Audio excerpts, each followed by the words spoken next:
Bendiciones para todos. Hoy quiero poder comenzar esta mañana de regocijo, de gozo en el Señor, con la palabra de Dios. En el libro de los Salmos, en el Salmo 34, hay un salmo maravilloso. En la versión Reina Valera, tiene por título La protección divina. Salmo de David cuando mudó su semblante delante de Abimelech y él lo echó y se fue. Bendeciré a Jehová en todo tiempo, su alabanza estará de continuo en mi boca. En Jehová se gloriará mi alma, lo oirán los mansos y se alegrarán. Engrandeced a Jehová conmigo y exaltemos aún a su nombre. Busqué a Jehová y él me oyó y me libró de todos mis temores. Los que miraron a él fueron alumbrados y sus rostros no fueron avergonzados. Este pobre clamó y le oyó Jehová y lo libró de todas sus angustias. El ángel de Jehová acampa alrededor de los que le temen y los defiende. Gustad y ved qué bueno es Jehová. Dichoso el hombre que confía en él. Vamos a leer hasta este versículo.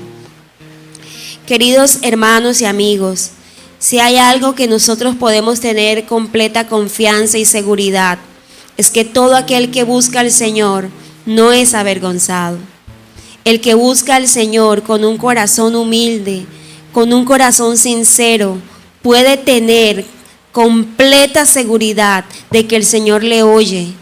Y aun cuando estamos en angustia y lo invocamos a Él en el día de nuestra aflicción, de nuestra confusión, de nuestro temor, sabemos que si lo buscamos de todo corazón, el Señor, el buen Dios que tenemos, nos escuchará, nos ayudará, nos levantará, nos dará aliento. Y aunque tengamos que pasar por dificultad, por sufrimiento, por tristeza, Él ha prometido estar ahí sosteniéndonos y ayudándonos para no, aunque pasemos por el fuego, lo dice la palabra, no nos quememos, y aunque pasemos por el agua, no nos ahoguemos, porque ese es nuestro buen Dios, el que está con nosotros, el que nos ayuda cuando le buscamos y le buscamos de veras. Así que hoy, con esta convicción, con esta seguridad, con esta certeza, acércate confiadamente al trono de la gracia de Dios. Acércate con un corazón verdaderamente honesto y sincero delante de su presencia. Acércate aún si tienes confusiones, si tienes angustia, si tienes temor, acércate al Señor confiadamente, porque el que busca al Señor, Él le escucha, porque el que se acerca a Dios no será avergonzado jamás. Ese es nuestro buen Dios, el que hemos venido a conocer, el que hemos venido a adorar y el que hemos venido a alabar. Gracias a Dios por sus vidas en este día, dándole la honra y la gloria al Señor porque nos permite una vez más estar acá reunidos en su nombre. Recuerde que hay una promesa maravillosa por parte del Señor cuando dice que en cualquier lugar donde nosotros estemos y hasta el fin de este mundo, Él estará con nosotros, y hay una promesa que va mucho más allá de este mundo. Luego nos recibirá en las moradas eternas para disfrutar de esa eternidad, es decir, de una vez y para siempre, al lado de frente, disfrutando de la presencia misma de nuestro Dios inigualable. Sus promesas son reales y cada una de ellas se ha de cumplir en el tiempo en que Él ha provisto y previsto para esto. Es una oportunidad maravillosa el poder estar acá. Recuerdo, y estos días he pensado en aquellas palabras que el Señor le dijo a Tomás cuando él dudaba de que el Señor hubiera resucitado. Él dijo unas palabras muy fuertes y el Señor escuchó. Cuando él se refiere al Señor, dice: si no metiere mi mano en su costado y viera las heridas, entonces no creeré. Y se presenta al Señor Jesús ante él y le dice: Tomás, aquí estoy, ven, mete tu mano en el costado y aquí están, mira las heridas, soy yo, he resucitado. Y la respuesta de Tomás no se hizo esperar diciendo, Señor mío y Dios mío. Esto debería a nosotros mover las fibras más profundas de nuestro ser, porque sé que en momentos de angustia y de dificultad a veces no vemos la mano del Señor. Él les dijo unas palabras a Tomás, le dijo, bienaventurados aquellos que creen sin haber visto. Y nosotros, aunque hemos visto el poder de Dios manifestarse y el poder de su Santo Espíritu en todo este tiempo de vida que el Señor nos ha permitido llevar, Él ha traído a nuestras vidas también la virtud de poderlo conocer a través de la Escritura, de disfrutar de su presencia, de su Espíritu Santo, de su ayuda en todo momento. Él es el Dios poderoso, el Dios omnipotente, el Dios que cumple las promesas y ese Rey Salvador que vino a buscarnos. Así que tengamos la plena confianza en el Señor, tomemos su palabra como verdad. Es la invitación que hoy hago antes de que comencemos nuestro tema y que disfrutemos de sus promesas. ¿Cuándo van a llegar esas promesas? En el tiempo en que Él ha previsto y provisto para nosotros, y que a veces nos afanamos mientras esperamos. Necesitamos tener nuestra fe y nuestra convicción puesta en el Señor. Hay una respuesta por parte de Dios para todo aquel que en Él espera, para todo aquel que en Él cree. Es una promesa del Padre y se cumple perfectamente en su Hijo Jesucristo. Así de igual manera, nuestros hermanos de la iglesia perseguida que sufren momentos de dificultad, de debilidad, momentos incluso donde su fe se ve cuestionada por las situaciones que viven, sepamos que el Rey Todopoderoso también cuida de ellos, aun cuando sufran las persecuciones. A veces nos sentimos agobiados con las cargas de la vida, pero recuerde que hay una iglesia que no solamente está sufriendo las cargas de la vida, del trajín, del trabajo, de los hijos, la enfermedad, las carencias y las situaciones emocionales que a veces nosotros vivimos, sino que también sufren persecución a causa de su fe en Cristo Jesús. Entonces, sintámonos honrados por Dios y bueno, no quiero hacer una diferencia entre el uno y el otro, pero la hay. Cuando Él te protege a ti de ser perseguido a causa de tu fe, hay una bendición que a veces estamos disfrutando y no nos estamos dando cuenta, porque hay hermanos sufriendo. Oremos por los hermanos de Pakistán. Una vez más, hagamos oración por ellos, porque han vivido violentos ataques y situaciones terribles, cada uno por individual. En los países de Oriente y del continente africano, la persecución es bastante fuerte, bastante ofensiva y dolorosa. Cárcel para los hermanos que creen, cárcel para aún los hijos de los hermanos que creen. Y si bien recuerdan, estuve comentándoles de un bebé que aún sin nacer ya estaba condenado a prisión.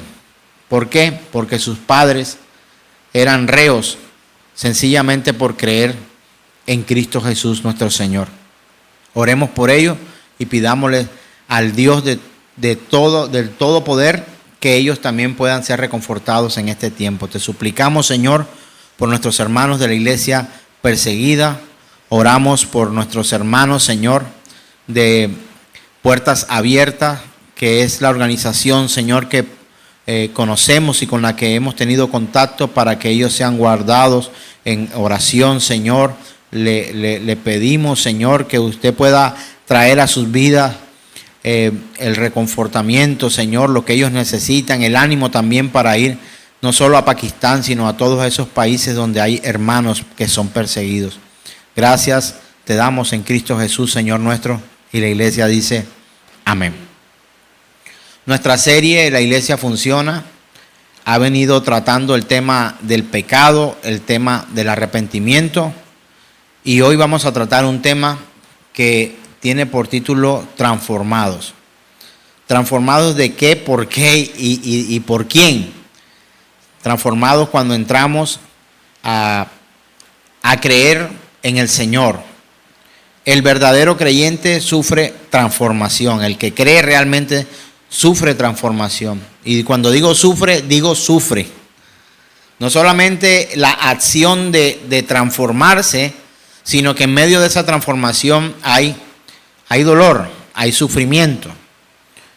Así que entiéndase el término sufrimiento, no solamente, o cuando digo sufre, no solamente es que es expuesto a, sino que también sufre dolor, sufre cambiar nuestras vidas, el ser cambiados trae dolor. Pudiera poner ejemplos cotidianos como los niños cuando van creciendo, ellos tienen dolores en los huesos y es sencillamente porque se están estirando esos huesos, porque el crecer duele, pero hay que reposar. Una de los resultados científicos acerca del crecimiento, los niños deben dormir mucho para poder experimentar o sufrir ese cambio.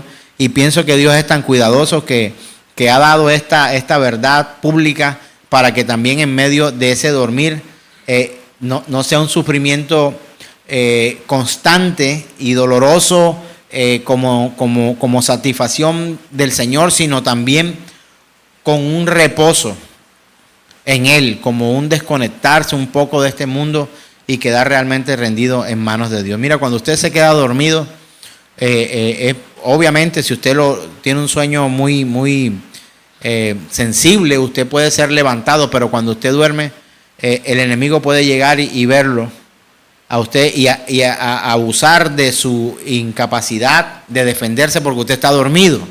Está vivo, pero está dormido.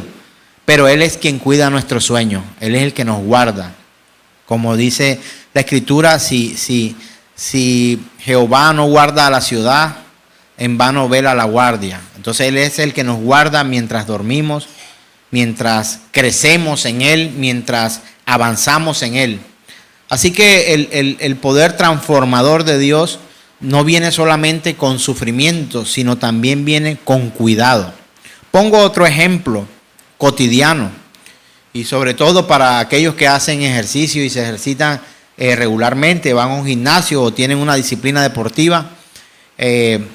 Uno pensaría que alguien que trota, que corre, no sufre. Llega el momento en que hay sufrimiento, el correr, el caminar, el andar, el levantar pesas, el ir a jugar tenis. Llega un momento en que el cuerpo sufre dolor, pero también con ese dolor una transformación. El que estaba enfermo, los niveles de triglicéridos, colesterol, empieza a bajar, se van, no tanto por la parte de fisionomía, la parte de forma, sino la parte interna, todo lo que se produce cuando la persona hace ejercicios, se van los gorditos de más y los kilos de más, como un efecto transformador del ejercicio al que ha sido sometido. Y esta persona sufre un cambio también. Y ese cambio llega incluso a ser evidente a otros también. Físicamente lo ves, te encuentras con alguien. Nos pasa en ocasiones cuando somos disciplinados. Uy, tenía días que no te veía, estás light, has bajado de peso, sufre una transformación física. Pero para lograr esa transformación física ha tenido que pasar un proceso en el que ha tenido que ejercitarse, y ese ejercitarse para alcanzar ciertas metas, algunos la tienen solo para bajar de peso, otros para lograr salud y otros para sentirse joven y yo que sé, otras cuantas cosas más. Pero aquel que se ejercita, y la Escritura hace muchas comparaciones con la vida deportiva, el apóstol Pablo comparaba a los atletas que corrían en el estadio, este tipo de cosas, para compararnos también con nuestra vida espiritual y nuestra vida en el Señor. Se sufre una transformación para poder llegar a cierto nivel de calidad deportiva. Se abstiene uno de cosas, de comer a veces lo que quiere y para comer lo que debe, y también el mismo esfuerzo físico en el cuerpo produce dolor. Lo digo porque hoy, pues el día de ayer en nuestra ciudad tuvimos la maratón nocturna del Magdalena, y ahí estuvimos algunos de los miembros de esta congregación, y hoy no es un día normal para un predicador como yo. Luego de habernos ejercitado allí, muchos de los que estamos acá, también sufrimos en el cuerpo el abatimiento del deporte, pero todo para un bien personal en la salud y todas estas cuestiones. No es una clase de atletismo ni nada que se le parezca. Es el preámbulo para poder entender que para poder sufrir una transformación espiritual también debe haber disciplina y también vamos a ejercitar muchas veces dolor. ¿Cómo así, pastor? Yo creo que usted sabe perfectamente lo que estoy diciendo. El alejarnos de las cosas que nos hacen daño nos causa dolor, aún sabiendo nosotros que esas cosas nos hacen daño. Así como nos duele dejar un plato de comida, de esa suculenta que a usted le gusta, pero que usted sabe que le hace daño, también nos cuesta y nos duele dejar el pecado, porque hemos sido consumidos por el pecado muchas veces, y dejar esa vida pecaminosa y empezar una vida conforme a la voluntad del Señor, para muchos de nosotros también causa dolor. Por supuesto que hay un deleite en agradar a Dios, pero algunos de nosotros también sufrimos, no sé si usted no, pero el dejar el pecado muchas veces nos causa a nosotros dolor. Dejar lo que está mal hecho, tener una disciplina, el tener que organizarnos para orar, para leer la Escritura, para estudiar la palabra, nos requiere de esfuerzo, y el resultado es como aquel que nos comentaba que habíamos sido sometidos a un entrenamiento físico, y nos dice: ¿cómo te ves diferente? Te ves light, te ves, tienes menos kilos, te ves más joven, estás más saludable, te bajaron los triglicéridos cuando vamos donde el médico, te bajó el colesterol. De la misma manera, en Cristo Jesús, cuando nos ejercitamos en la fe, a través de la instrucción de la palabra de Dios, nosotros vamos a sufrir también una transformación, y también nos van a decir: te ves distinto, te ves distinta, algo ha pasado en tu vida, no te ves angustiada, angustiado, estás viviendo de una manera completamente diferente. ¿Por qué estás en paz en medio de esta tribulación? ¿Por qué vives de esta forma aun cuando tienes problemas? Y todos sabemos que tienes problemas. Son efectos también de ejercitar nuestra fe en el Señor. Saber que Él tiene el control absoluto de todo el cosmos, de todo el universo, y que Él es tan poderoso que aún también permite que este tipo de cosas ocurran en nuestra vida para nosotros ser transformados para bien, para vivir de acuerdo a su voluntad, y para que nuestra fe aumente, crezca, se multiplique y aún pueda contagiar a otras personas. Hemos tenido la oportunidad de entrenar nuestros deportes juntamente con mi hijo. Hemos comenzado en casa hace ya mucho tiempo, y poco a poco los miembros de la familia han ido sumándose uno tras otro para volver al deporte, para hacer y para volver a las disciplinas que antes aún estábamos compartiendo, estamos viviendo como atletas, deportistas, no sé cómo quiera usted llamarlo, tomarlo.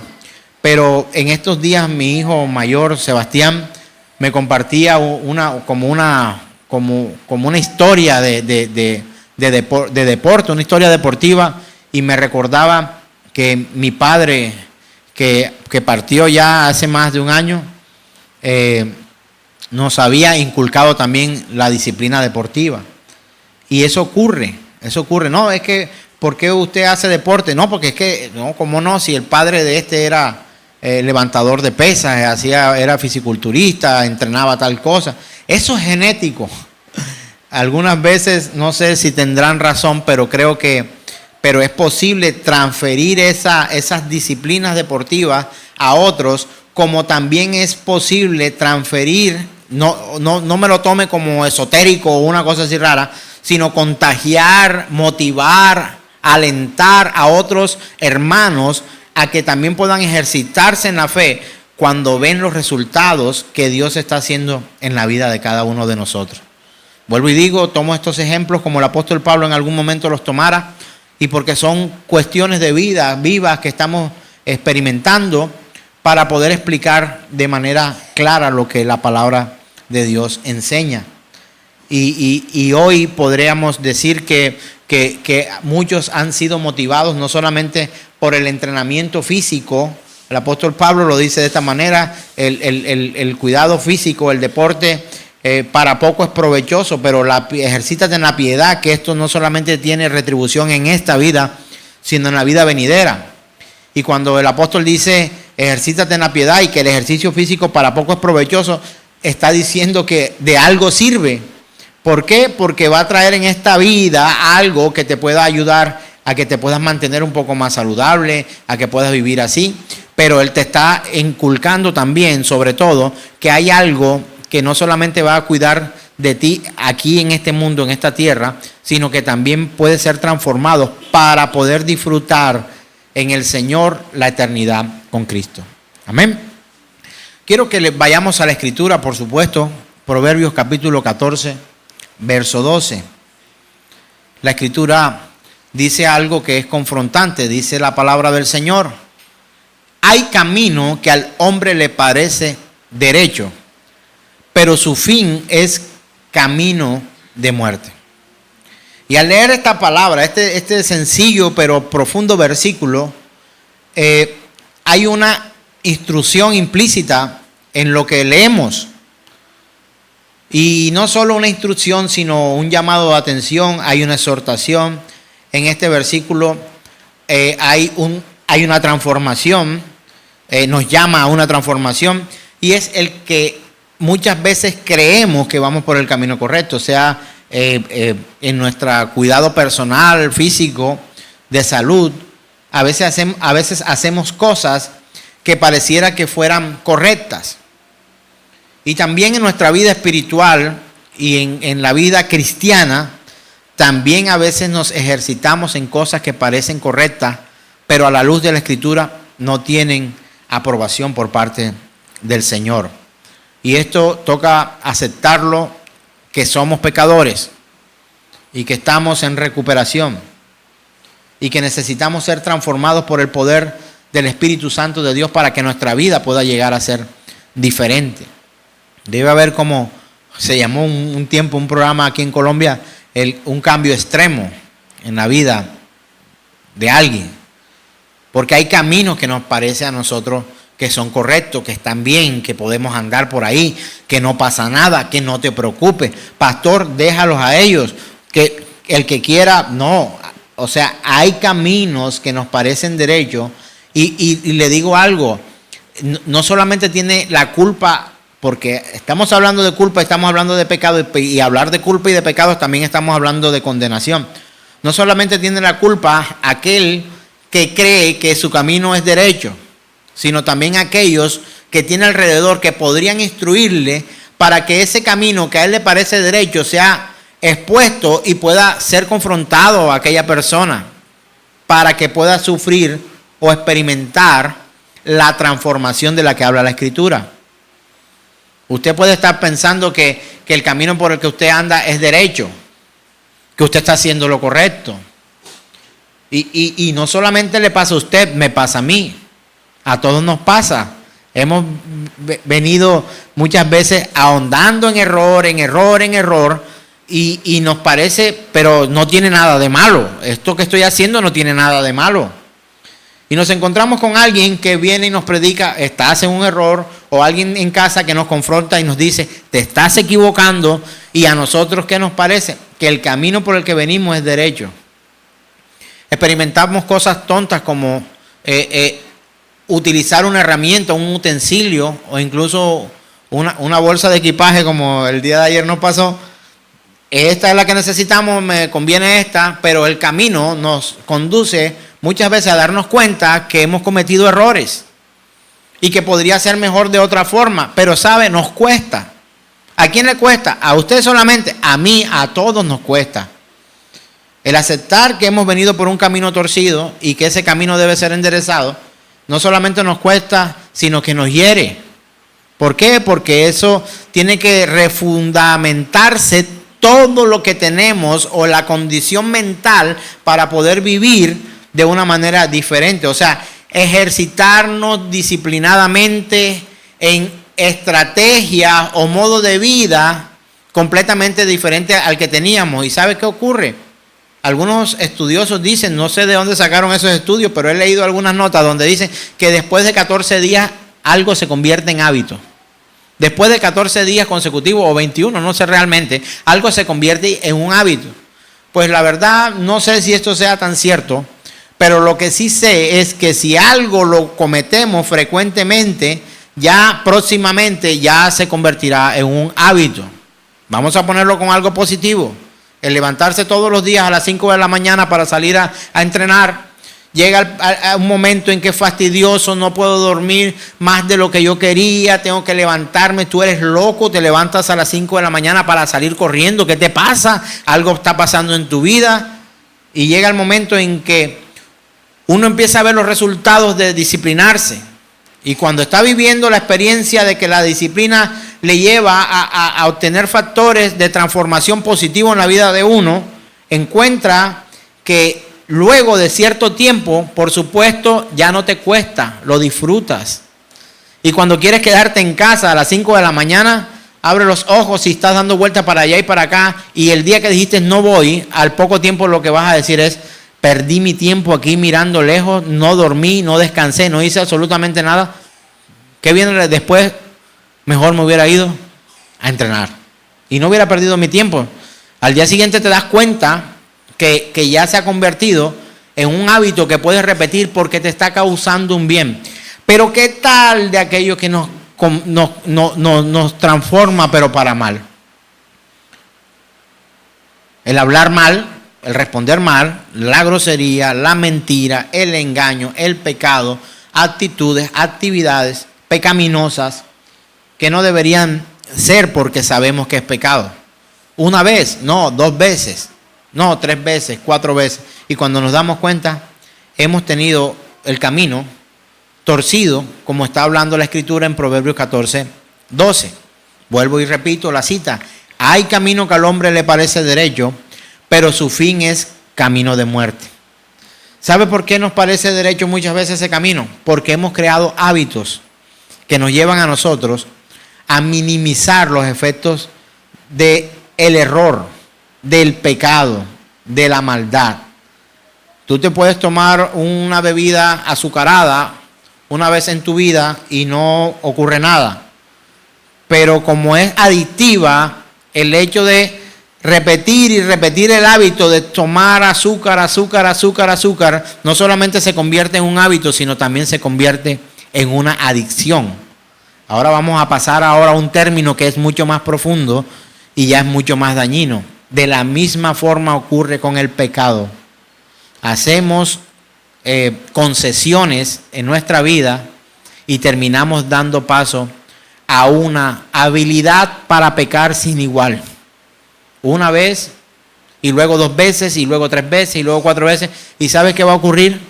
Luego no nos va a importar pecar de esa forma, vivir de esa manera, seguir con malos hábitos alimenticios, seguir con malos hábitos de vida, con malos hábitos sociales. Esto de yo me aíslo porque no me gusta tener contacto con nadie, porque a mí no me gusta meterme en la vida de nadie.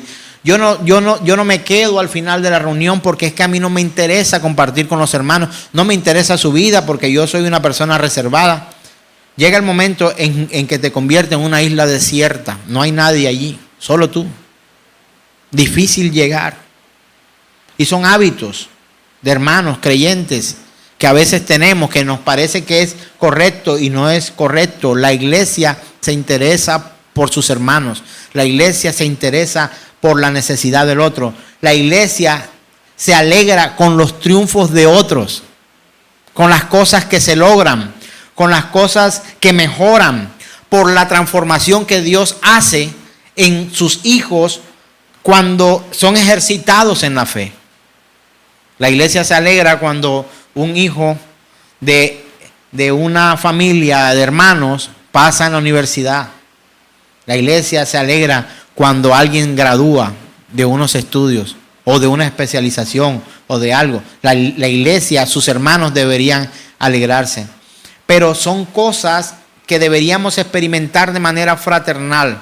¿Puede usted ir al cielo sin fraternizar con sus hermanos? Quizá podría usted ir al cielo sin fraternizar, sin ser de muchos amigos, porque no es una condición para entrar. Si no tienes muchos amigos, no puedes entrar al reino de los cielos. Eso nunca lo dijo el Señor.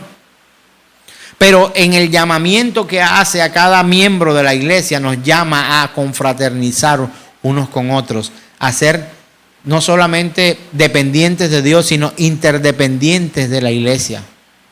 El apoyo que necesita el uno, la oración que necesita el otro, y las necesidades que yo pudiera satisfacer a causa de que un buen hermano o buena hermana, creyente verdadero, extiende su mano para ayudarme cuando tengo necesidades.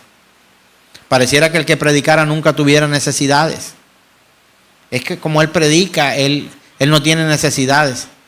Y muchos en muchas ocasiones llaman: pastor, ore por mí, ore por mí, ore por mí.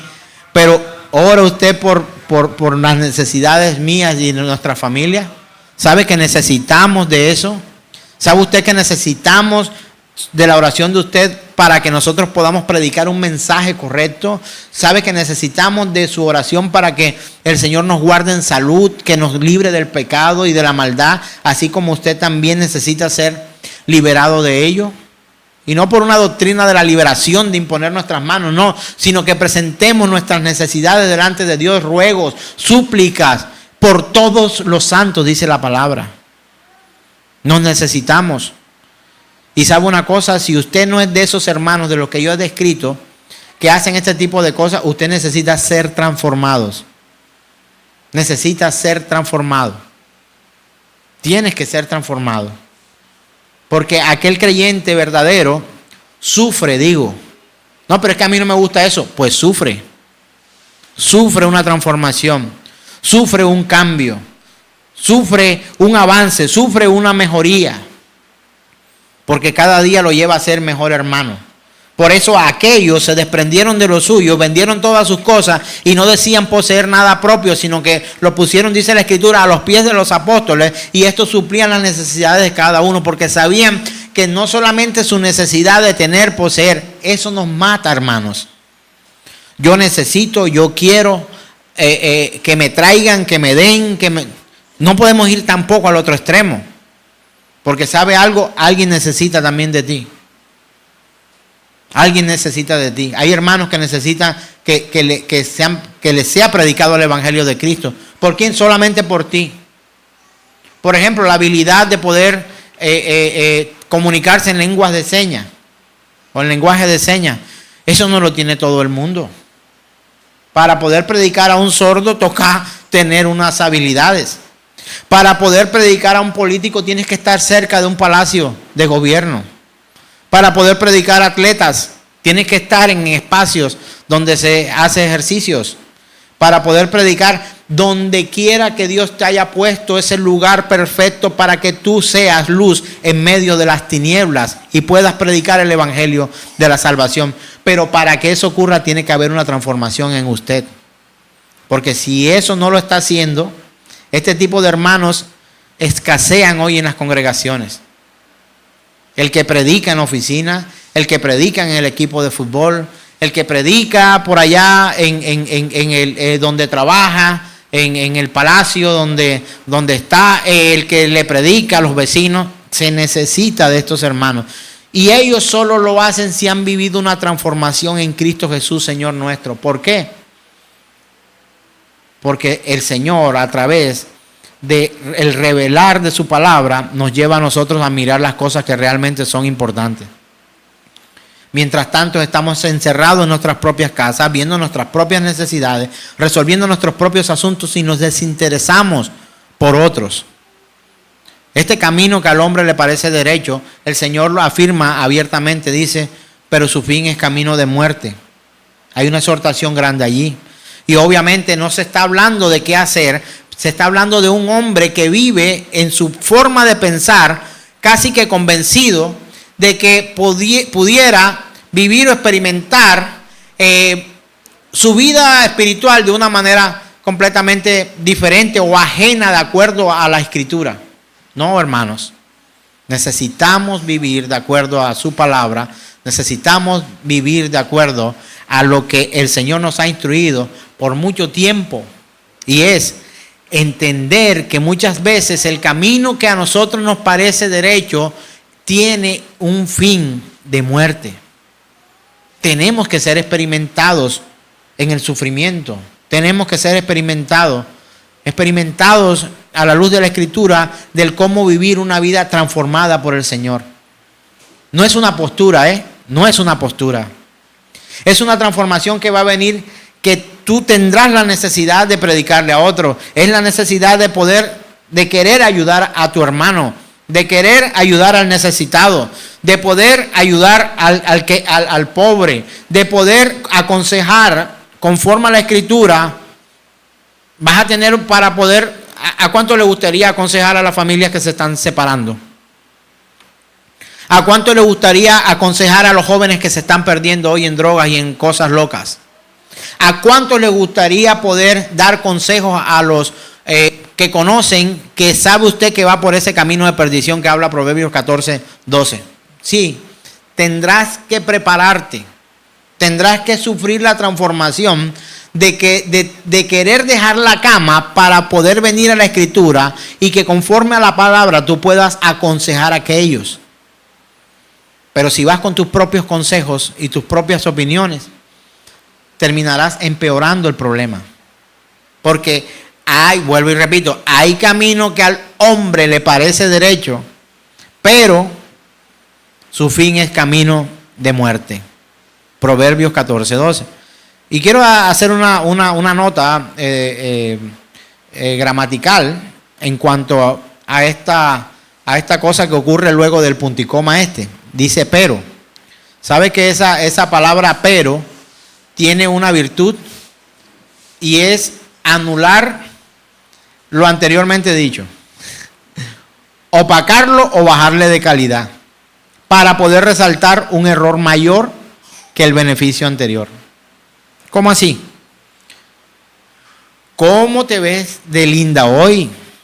Muy bien presentada. Tu apariencia es fabulosa. Pero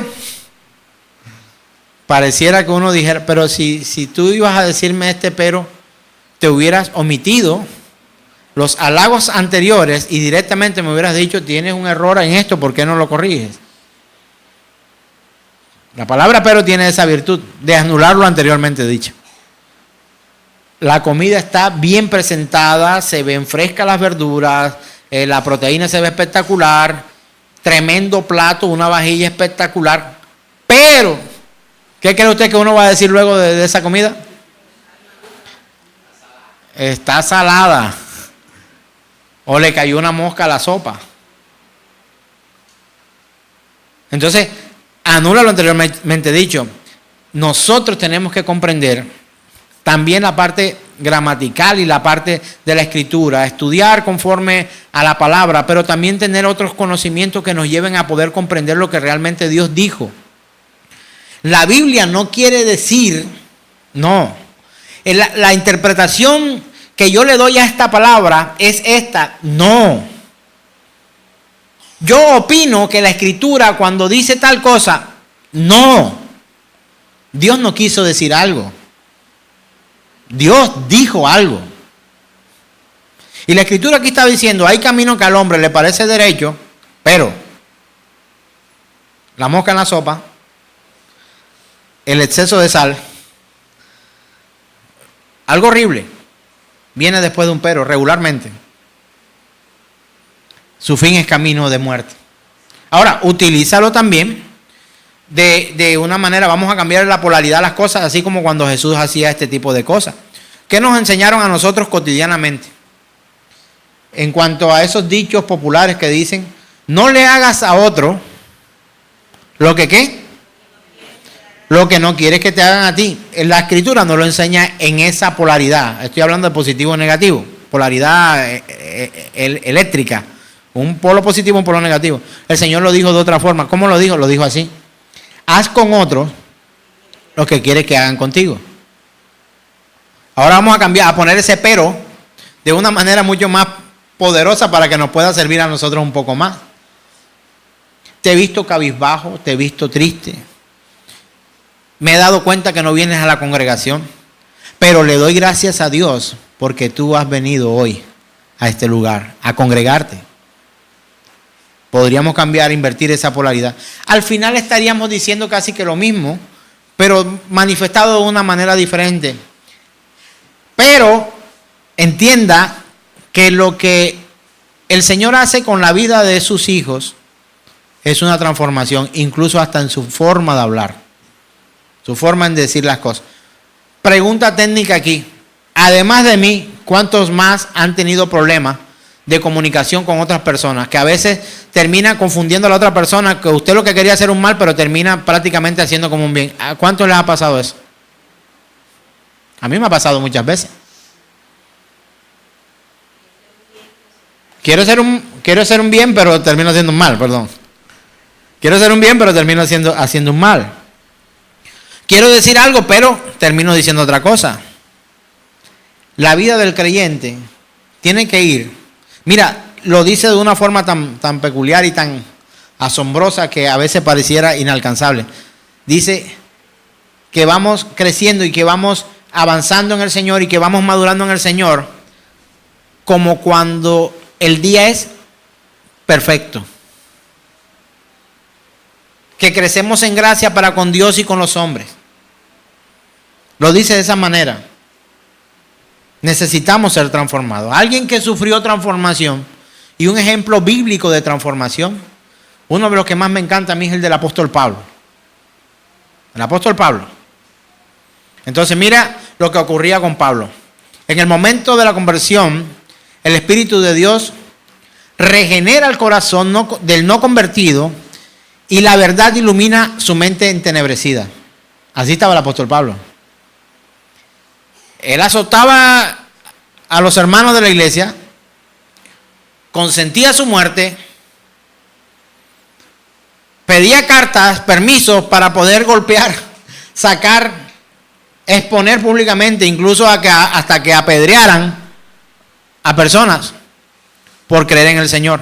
Y sabe una cosa, el apóstol, o bueno, en ese momento Saulo, estaba completamente convencido que le estaba haciendo un favor a Dios. Pero él fue transformado, ¿sabe? Él fue transformado. Quiero que vayamos a Hechos capítulo 9, versos 1 y 2. Lo invito a que vayamos a la Escritura, a Hechos capítulo 9, versos 1 y 2. Dice de la siguiente manera. Saulo, respirando aún amenazas y muerte contra los discípulos del Señor, vino al sumo sacerdote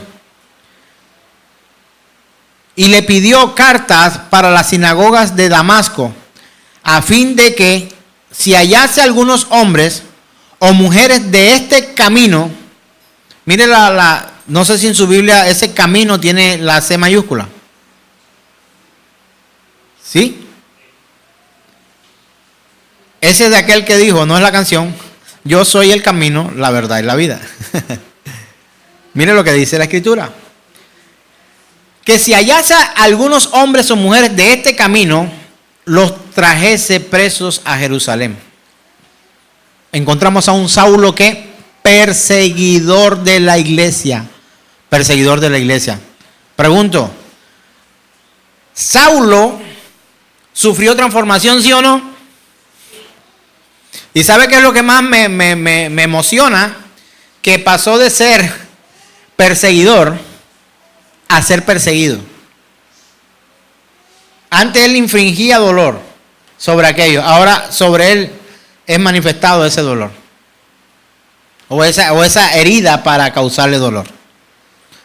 Y llora, se arrepiente, pero sigue siendo azotado. De hecho, pide a Dios por 3 veces, dice la Escritura, que algo fuera quitado de él, y el Señor le dice, bástate mi gracia, porque mi poder se perfecciona en tu debilidad. Y el Señor permitió que el apóstol, siendo apóstol verdadero, no como lo de hoy, nuevos apóstoles, pudieran vivir en dolor, pudieran experimentar. Los apóstoles hoy en día no tienen la capacidad, o los que se autodenominan apóstoles, no tienen la capacidad para aceptar el dolor como parte del crecimiento espiritual. Los neoapóstoles o nuevos apóstoles tienen la capacidad de poder instruir de manera errónea para hablarle a la gente y decirle, insistirle, infundir en ellos el creer profundamente de que ellos en esta vida no tienen por qué sufrir, no tienen por qué vivir escasez, no se pueden enfermar. Pero la Escritura habla claramente de que no solamente eso, sino que también seremos perseguidos, aún siendo sanos y aún teniendo todo. Pero para un apóstol de estos tiempos, imposible vivir sin jet. Imposible vivir sin trajes. Imposible traer un apóstol de estos nuevos y hospedarlo en el hotel más económico de la ciudad. Pero usted va a la Escritura y mira el fin en esta tierra, pues, aclaro, de los apóstoles bíblicos, y no encuentra que ninguno de ellos terminó con jet y mansiones. Ahora, ¿estamos haciendo un voto de pobreza? Quiero aclararte que no. Sino que sencillamente los verdaderos apóstoles nunca enseñaron que el fin de esta vida era el fin del mundo. Y que el fin de este mundo era poder disfrutar aquí todo lo que pudiera. No, la Escritura no habla así. La Escritura dice, sufriréis persecución. Seréis perseguidos.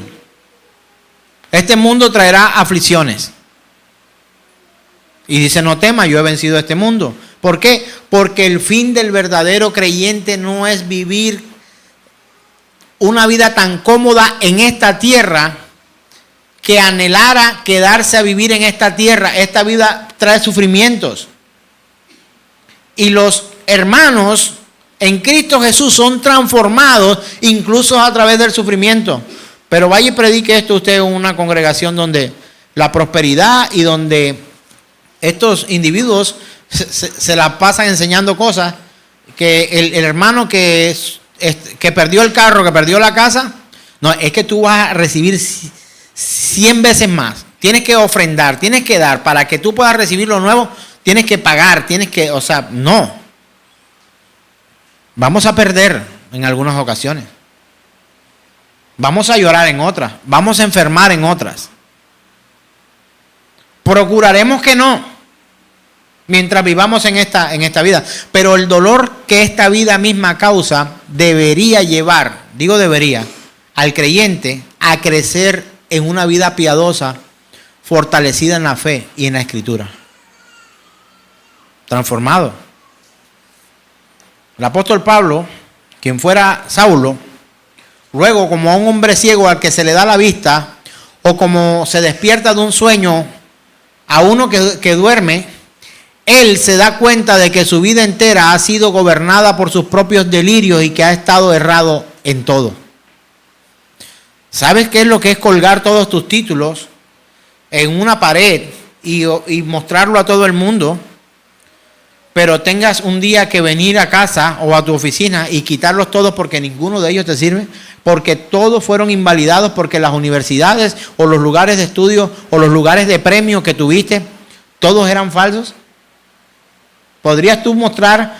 A alguien le ha pasado, y he escuchado muchos casos, aunque en Colombia se ha dado en muchas ocasiones, que hombres, jóvenes, mujeres, hacen el esfuerzo de pagar una universidad y llega el momento en que esa universidad no está acreditada. O sea que el título cuando ellos se gradúen va a ser abogado, va a ser médico, va a ser astronauta, va a ser lo que quieras. Pero que su título no vale porque no tiene una certificación. ¿De qué te sirve un título que no está aprobado? Dígame. ¿Puedes trabajar con eso? ¿Puedes utilizarlo como herramienta para adquirir un empleo? ¿Puedes? Te pregunto, ¿puedes? Cuando públicamente se ha dicho la universidad tal que graduó a 2,000 estudiantes no tiene certificado, no es válida, es una falsa universidad. ¿De qué te sirve? Pregunto, si tú estuvieras enfermo, ¿irías con un médico de una universidad así. Y puede que haya estudiado mucho. Y puede que esté trasnochado como en otras universidades. Porque es que él no había comprendido que su universidad era falsa. Así pasa con las enseñanzas de hoy en muchos lugares. Nos damos cuenta que los títulos que algunos ostentan son completamente falsos a la luz de la Escritura. Y Saulo experimentó esto. Él tuvo que recoger todos los títulos, guardarlos en una bolsa y literalmente botarlos. ¿Cómo así, pastor? Claro, dice. Todo lo que tengo lo he estimado como basura por amor a Cristo Jesús. O sea, que estaba diciendo, él sabe una cosa, lo que ustedes me conocían antes, pues ya no me conocen más. Eso no sirve. ¿Por qué? ¿Quién tiene la capacidad para poder hablar de una manera como esta? Dígamelo usted, por favor. ¿Quién tiene la capacidad de haberse dado cuenta de que venía por un camino que le parecía derecho, pero que al final era muerte? ¿Quién tiene esa capacidad? Solamente aquellos que han sido transformados por el poder de la verdad de Dios. Solamente. Yo fui echado de congregaciones. Literal. Fui destituido de cargos. De hecho, me citaron un día y me sentaron. Yo pensé que me iban a brindar un café y lo que hicieron fue pedir mi credencial de pastor. Ahora pregunto, una tarjeta, no traigo hoy nada, una tarjeta dice que soy pastor. Puede estar escrito allí, pero ¿una tarjeta me hace pastor? Vamos a algo más cotidiano en el que quisiera compartir con ustedes. ¿Una tarjeta de esta congregación te hace cristiano? Que tenga tu foto, tu número de identificación y tu nombre. Dime, ¿eso te hace cristiano? ¿Podrías tú mostrarlo? Esta es mi identificación de cristiano. Con permiso, ¿para dónde va usted? Voy a entrar al cielo. Identificación, aquí está. Siga. ¿Funciona el cielo como una taberna, como un restaurante, como un hotel? Pues no. La Escritura habla claramente que algunos fueron o serán devueltos para el camino hacia donde ellos se querían dirigir. Del camino hacia donde ellos se querían. ¿Para dónde va usted? Voy para allá. Tú para allá no vas. No te conozco. Pero en tu nombre hicimos milagros. Echamos fuera demonios. Predicamos, sanamos enfermos. Y que tu título sea falso delante del Dios viviente y Él te diga: nunca os conocí, apartaos de mí, hacedores de maldad. Pues eso debe ser el peor fracaso de un creyente o de alguien que se haga llamar creyente. Eso sería lo más tremendo. ¿Sabe por qué? Porque puede transformarse la apariencia, pero el interior solo lo conoce Dios. Y Él aprueba o reprueba. Dios no es así de malo. Vaya a la Escritura, yo no se lo digo por pretensión. La Escritura dice que Él es juez. Y no solamente juez, jueces pueden haber muchos en esta tierra, pero juez justo solo uno, verdaderamente justo. Una persona en esta tierra que sea juez y que todo lo que juzgue en su labor lo haga de manera correcta, yo te pregunto, ¿podríamos decir que ese juez es justo? Quizás en su labor, pero para poder entrar delante del juez que él va a tener, tendrá que ser justificado por Cristo Jesús. Porque por eso la Escritura lo dice claramente, nuestra salvación no es por obra, sino por gracia. Pero Santiago nos manda a que el hecho de que seamos hombres, mujeres, jóvenes de fe, tengamos obras para compartir confraternalmente con otras personas. No para salvación. Es la evidencia de que tienes fe. Y no de que eres salvo. Porque hemos confundido esto. ¿O no, hermano? No, pero es que en Santiago dice, se contradice. No, una forma, la manera de vivir del verdadero creyente, y otra forma es, o de otra forma es mirar lo que realmente la Escritura dice que debemos experimentar para poder alcanzar salvación en Cristo Jesús. Ahora, ¿somos salvos por obra? Pregunto. Sí, pero de la obra ajena. Cuando usted quiera polemizar, pregunte. ¿Somos salvos por obra, sí o no? Te van a decir inmediatamente, no. ¿Cómo se te ocurre? La Escritura dice que somos salvos por gracia, por la fe en nuestro Señor Jesucristo. Ah, pero Él hizo la obra redentora en la cruz del Calvario y por esa obra tú y yo alcanzamos salvación y vida eterna. Entonces podríamos decir que sí y no. Pero teniendo claro el concepto, vamos a saber que no es por nuestras obras, pero sí por la obra de expiación que hizo Cristo Jesús para salvar nuestras almas. Transformados, hermanos. Saulo por primera vez en su vida ve y reconoce lo que es verdadero. Se dio cuenta de que su caminar era erróneo. A él le parecía que el camino por donde iba era derecho. Pero la luz de la palabra, la luz de Jesucristo alumbró a su vida y se dio cuenta que por el camino donde venía era un camino de error. Él reconoce lo que es verdadero, sus pensamientos erróneos y blasfemos sobre Dios se sustituyen por un pobre pero preciso entendimiento del único Dios verdadero. ¿Y por qué digo pobre? Así de esta forma lo expresa el pastor Paul Wasser en su libro del Evangelio, el llamado verdadero. Y el pastor Paul lo coloca de esta manera, y cuando uno lee algo como esto del apóstol Pablo, encuentra como que si fuera demasiado duro con el apóstol, ¿no le parece? Porque es que sencillamente tenemos un pobre entendimiento del Dios verdadero. Le conocemos un ápice a través de la palabra, pero llegará el día en que lo veremos en todo su esplendor.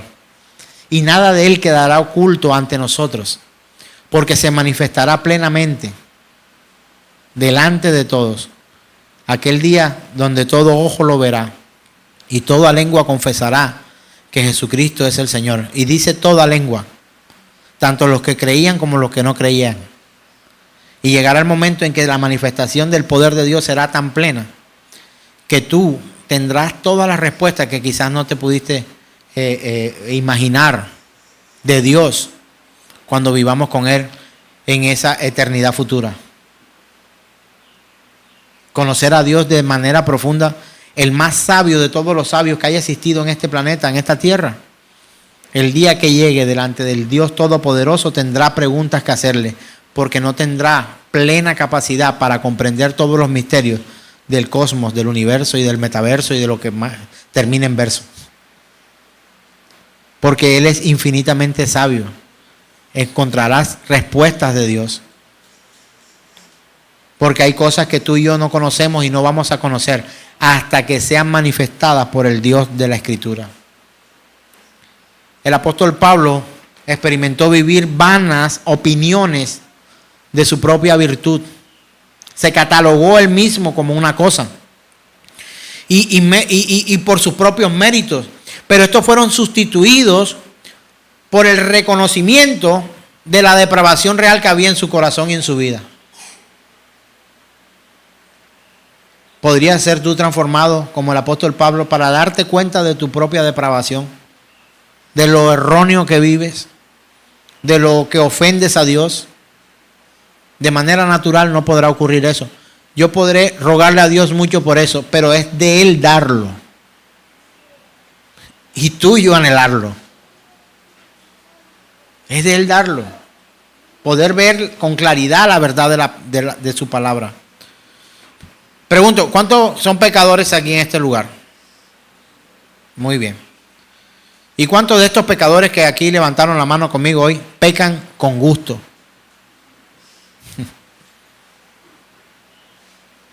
El verdadero creyente peca y se duele. No peca. ¿Sabe una cosa? El verdadero creyente tiene una bendición por parte del Señor. Y es el tormento de saber que su vida pecaminosa ofende a Dios.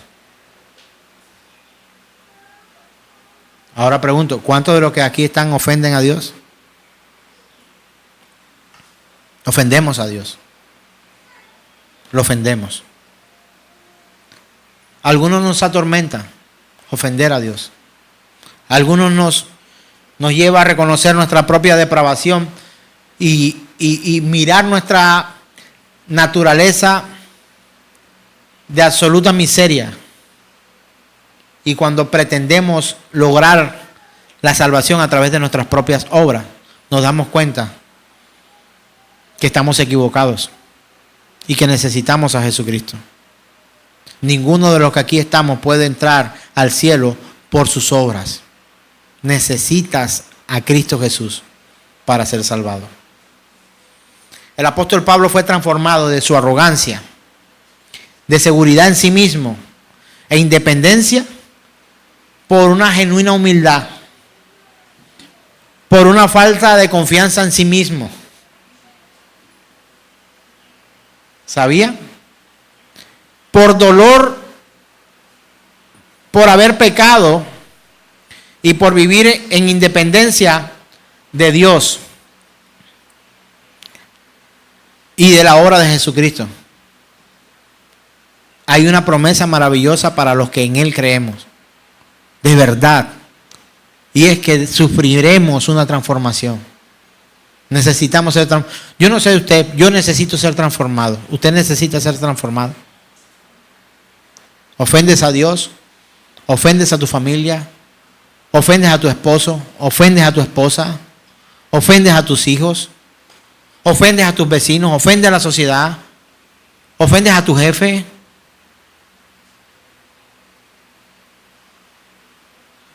Yo tengo un jefe.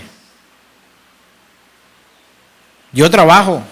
Como alguien me dijo, que usted trabaja secularmente. Usted no está dedicado a la obra de Dios. Yo donde vaya no trabajo secular. Haga lo que haga. Así sea que me toque barrer la ciudad. ¿Sabe por qué? Porque en medio de mi barrer la ciudad, al que le pueda predicar, le predico. Porque yo no puedo dejar de ser cristiano cuando entro a mi oficina. O al edificio donde trabajo. Las personas que están en la entrada tienen que notar algo diferente cuando tú llegas. No porque espléndidamente estás vestido o porque tú eres súper espectacular. Debe haber humildad en ti, cristiano, creyente verdadero. Debe estar puesta de lado la arrogancia. Debe estar puesta de lado la seguridad en ti mismo, en el sentido de que crees que tú todas las cosas las tienes controladas y que todas las cosas van a salir bien porque tú lo has hecho. Y debes experimentar tu dependencia absoluta de Dios. ¿Cuántos han dependido absolutamente de Dios alguna vez en su vida? Porque algunos dependen de su empleo, de su trabajo, de la suegra, de su esposa, de su esposo. Depender de Dios. Y quizás somos fáciles para levantar las manos, pero ¿sabes una cosa? No creo que hayamos experimentado eso. Quizás en una cruz alguien sufrió una dependencia absoluta de que solamente estaba en las manos de aquel juez justo que irradiaría sobre él toda la ira, pero también irradiaría sobre él todo el poder para poder ser levantado al tercer día, resucitar y salir de entre los muertos para decir: la obra ha sido terminada, y nosotros ser transformados por el poder del Señor. El apóstol Pablo tuvo un cambio en la mente, fue transformada su mente. Su mente fue cambiada, su vida transformada. ¿Y sabe dónde comenzó todo? En lo que hemos venido estudiando por 2 meses. Arrepentimiento. Y por supuesto la fe en nuestro Señor Jesucristo. Saulo esperaba al Redentor, pero lo tenía cerca y vivió casi en su época, no anduvieron juntos, no anduvo con él, no comieron en una mesa juntos. Pero me da esperanza saber que el Señor se apareció a Saulo cuando iba por un camino que a él le parecía derecho, pero su final era de muerte, y el Señor lo tomó y lo ubicó por el camino correcto para que su camino no fuera de muerte, sino fuera de vida. Eso es sorprendente. Fue cambiado, fue mudado en otra persona. Me sorprende tanto esto y me llena de tanta esperanza saber que aunque yo no haya compartido mesa física, material con nuestro Señor Jesús, Él también se puede aparecer a través de la palabra y decirme que el camino por el que vengo no es derecho y debo retomar el camino que Él ha plantado para que yo recorra. Eso es el milagro más maravilloso que puede tener una persona. El que la palabra misma se revele a esa persona y le muestre que el camino por donde han dado era camino de muerte y ahora viene un camino de vida. Aquel que nos llamó de tinieblas, ¿a qué? A su luz admirable. Sufrimos transformaciones. Saulo, en su ignorancia e incredulidad, vio a Jesús de Nazaret como nada más que un impostor y un blasfemo. Así lo veía. ¿Estás de acuerdo conmigo en que él veía a Jesús de esa forma, sí o no?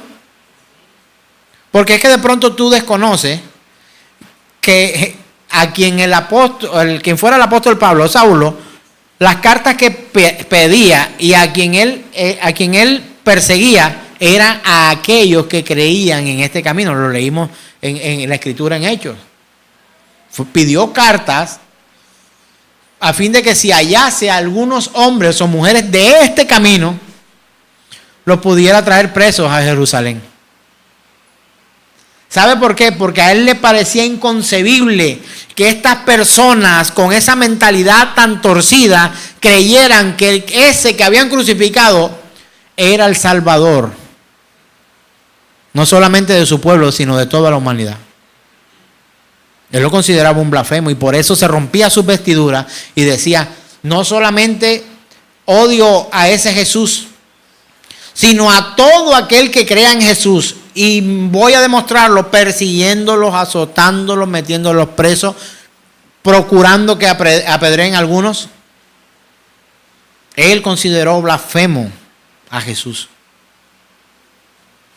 Pero su mente fue cambiada y transformada. Y quiero decirte, hermano,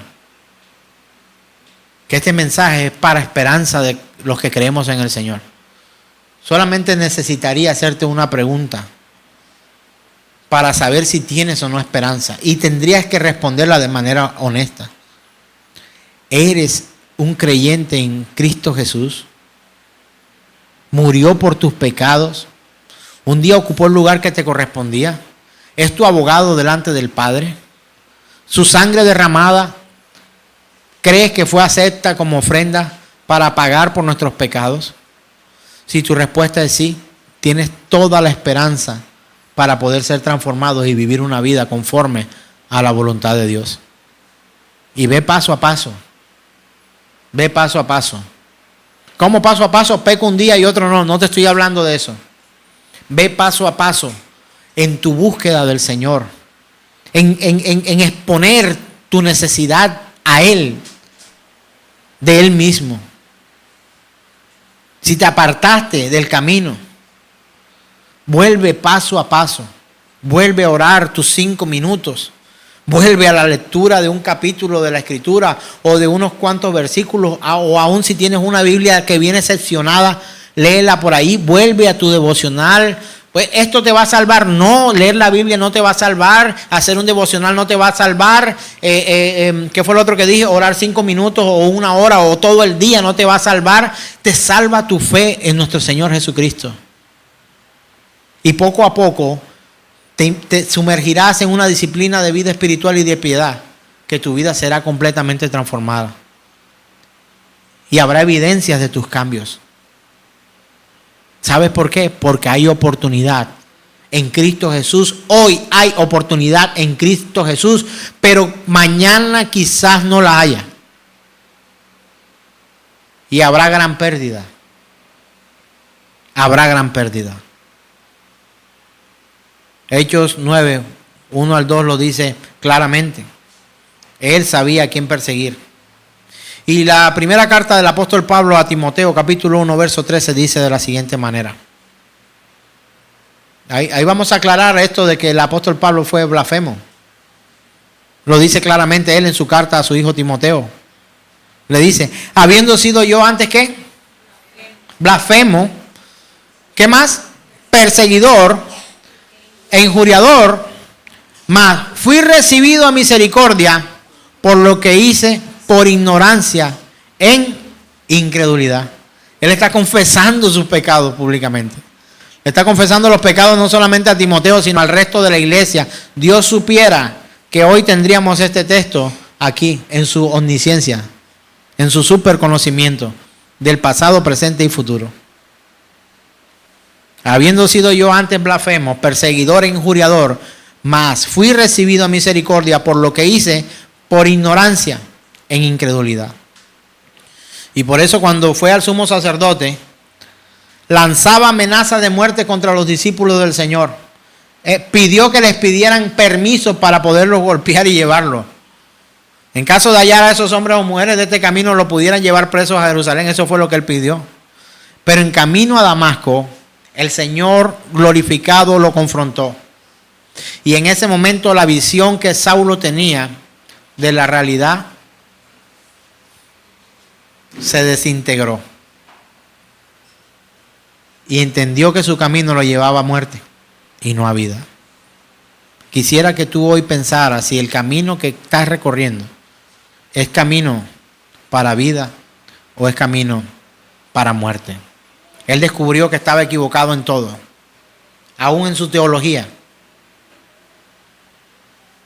Estaba apuntando al lugar equivocado. Y había pensado que Jesús de Nazaret era un impostor, un blasfemo. Y ese camino lo llevó a poder descubrir que Jesús era el Hijo de Dios, el Mesías prometido y el Salvador del mundo. ¿Entiende usted esto, hermano, el día de hoy? Hermana, amigo, amiga que estás en este lugar. Cristo es suficiente. Dígaselo usted mismo. Cristo es suficiente. Él es suficiente.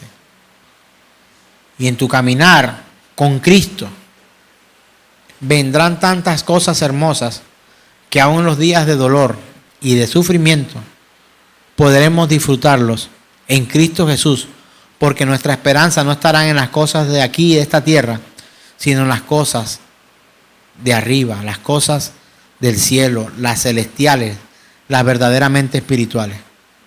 La Biblia dice que en Él Él ha creado promesas y una prosperidad, y habla espiritual, riquezas espirituales. Pero ¿qué ha hecho este mundo? Lo ha transformado para que anhelemos más las riquezas terrenales que las riquezas espirituales en Cristo Jesús. Entonces, hermanos, ¿a cuánto les ha costado vivir la vida cristiana? A mí me ha costado. Y a veces siento que hacer otra actividad me resta de Dios.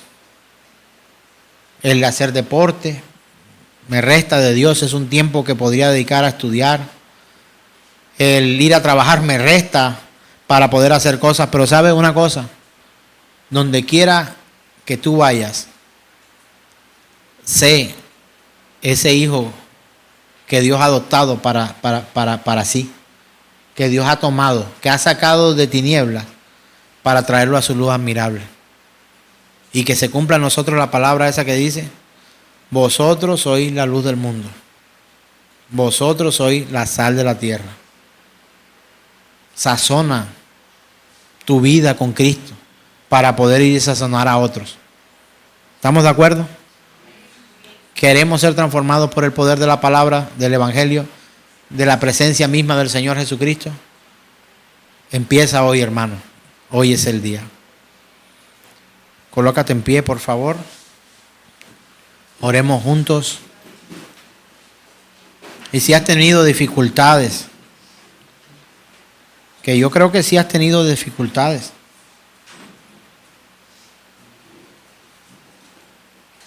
El apóstol Pablo decía a los romanos en la carta a los romanos capítulo 7 verso 18, él decía, y yo sé que a mí esto es, en mi carne no mora el bien, porque el querer el bien está en mí, pero no el hacerlo. Es una lucha. ¿Quién la tuvo? El apóstol Pablo. En Hechos 8:1 encontramos, dice que Saulo consentía en su muerte. En aquel día hubo una gran persecución contra la iglesia que estaba en Jerusalén. Y todos fueron esparcidos por tierras de Judea y de Samaria, salvo los apóstoles. Él participó en la muerte de Esteban. Y él pasó de ser un perseguidor, lastimador, hiriente de la iglesia, no solamente a ser perseguidor, sino a ser parte de la iglesia de Cristo y lleno de toda gracia de Dios para ser inspirado a escribir los fundamentos y doctrina para la iglesia de Jesucristo, él y los apóstoles. Quiero leer Filipenses 3, 7 al 9.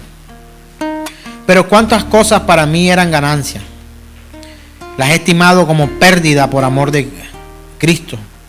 Y ciertamente, aún estimo todas las cosas como pérdida por la excelencia del conocimiento de Cristo Jesús, mi Señor, por amor del cual lo he perdido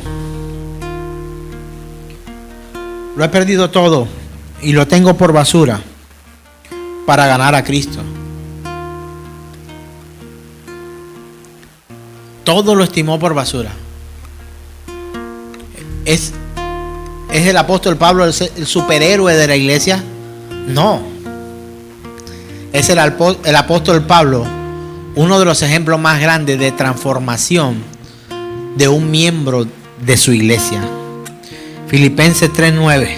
Y el ser hallado en él, no teniendo mi propia justicia, que es por la ley, sino la que es por la fe de Cristo, la justicia que es de Dios por la fe. Nada ni nadie te podrá a ti salvar si no es Cristo Jesús. Tu fe en Cristo Jesús, luego viene el arrepentimiento, luego viene tu exposición a la palabra, al evangelio de Jesucristo, y sufrirás una transformación. Y esa transformación será guiada por Él mismo, paso a paso, con esperanza. Y aunque caigamos, nos levantará y volveremos a su redil una y otra vez. Si una y otra vez caemos, dice la Escritura, una y otra vez Él nos levantará. Porque no es con tu fuerza, no es con ejército, no es con espada, es con el Espíritu del omnipotente Dios que viene a nuestras vidas. Que hoy sea un día de reconciliación con Dios, que el resto de nuestros días nos lleve a vivir en paz para con Él. Suplicamos, Señor, tu misericordia, tu perdón, tu ayuda en nuestra debilidad para alcanzar en ti, Señor, todo lo que necesitamos.